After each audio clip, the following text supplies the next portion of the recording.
Rolling Acres Mall in Akron, Ohio opened in August of 1975. Built by Forest City Enterprises, it was the largest and newest of the 3 enclosed shopping malls in the Akron area, as well as the most modern. The mall initially opened with a Sears anchor store and 20 inline stores, but over the next 3 years added 3 more anchors including JCPenney's, Montgomery Ward, and an O'Neill's department store. A 3-screen cinema run by General Cinema Corp. Opened in August of 1976. In its early days, Rolling Acres was a popular destination for shoppers. The Cleveland Plain Dealer newspaper would later recall, in the 1980s and early 90s, all of Akron shopped at the Megamall, sandwiched between blue-collar Barberton and Southwest Akron. Kids flicked pennies into the mall's orange-tiled fountain, spent their allowance on earrings at Claire's, picked out back-to-school loafers at Tom McCann, gorged on boardwalk fries. They grew up at the mall. The mall layout covered 2 floors, with escalators and elevators whisking shoppers between the levels. Large courtyards with skylights and fountains were located at junctions throughout the mall. An aquarium was built in front of the Montgomery Ward store, but was later removed when the Wards closed in 1985 and was replaced by a Higbee's department store. By the mid-1990s, shopping trends were changing, as retailers began focusing on standalone big-box locations and superstrip malls. Still, Rolling Acres continued to attract shoppers with events including family festivals, performances by the Akron Youth Symphony Orchestra, and a filming of an episode of the PBS Kids show, Where in the World is Carmen Sandiego? In October of 1994, work on the last addition to the mall began, as a Target store and a 21,000-square-foot passageway connecting it to the mall were announced. 98% of the mall's 140 stores were occupied. The opening of Target in 1995 proved to be the high watermark of Rolling Acres, as several major factors caused traffic to the mall to slow. In 1997, the nearby Summit Mall was renovated, drawing away shoppers. Major retail developments elsewhere in the city attracted some of the larger stores around the mall to move, as well as some of the better-known names inside the mall. In 1998, the JCPenney store closed and reopened as a catalog outlet store. The critical factor in the mall's decline came in January of 2000, when Forest City Enterprises, which had owned and operated the mall since its opening, sold the mall to a developer for $33.5 million.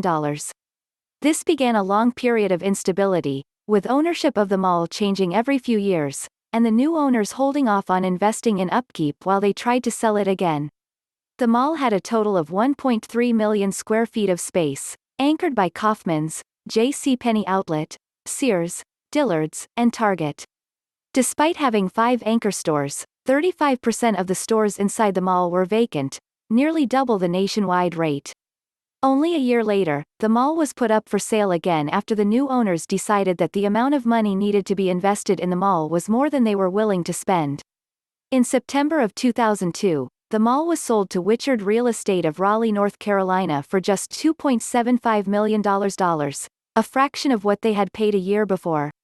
The Wichard family planned to flip the mall within a year for a higher profit, as they had done at several other malls around the country, and stopped investing in the upkeep of the mall. By July of 2003, the mall was only 50% occupied.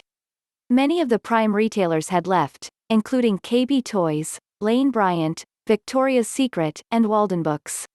To attract new tenants, rental rates were heavily discounted and offered on a month-to-month basis. Target announced it was closing its anchor store in December of 2005, only 10 years after opening.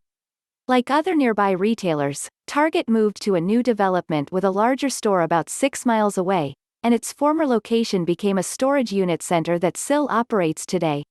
Dillard's closed in July of 2006, leaving the mall only 30 to 40% occupied, with 3 anchor stores. Though the mall sold again to a Beverly Hills lawyer and real estate developer for $1.7 million, his plans for redeveloping the mall for mixed-use occupancy never go anywhere, and a few months later the mall was for sale again, this time for $4.9 million. In April of 2007, several merchants in the mall reported thefts of merchandise. An investigation by mall security found that a homeless man who had been living in a vacant store in the mall was committing the crimes.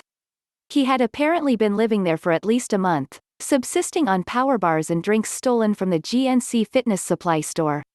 Macy's, which had taken over the Kaufman store a few months earlier, closed in December of 2007. By fall of 2008, only 8 stores remained.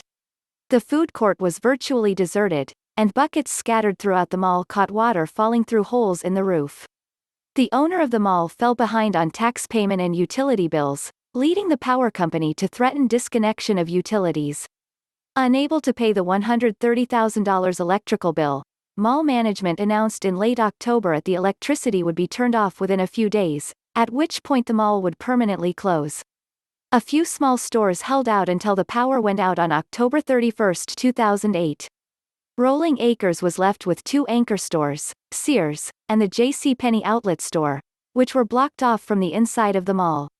After failing to sell at an internet auction in 2009, Rolling Acres was sold to a California investor in November of 2010 for $3 million, who planned to convert it into a mixed-use facility.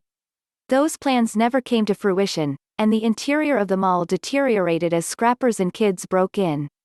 Sears announced it was closing in April, leaving JCPenney as the last store. 2 incidents in 2011 added to the grisly specter hanging over the mall. In April, a man died after being electrocuted while stealing copper from a power box outside the mall. The man was so severely burned that dental records had to be used to identify him. Then in November, the body of a Timothy Kern was found in a shallow grave behind the mall. The case would later be linked to a string of murders committed by Richard Beasley, the Craigslist killer.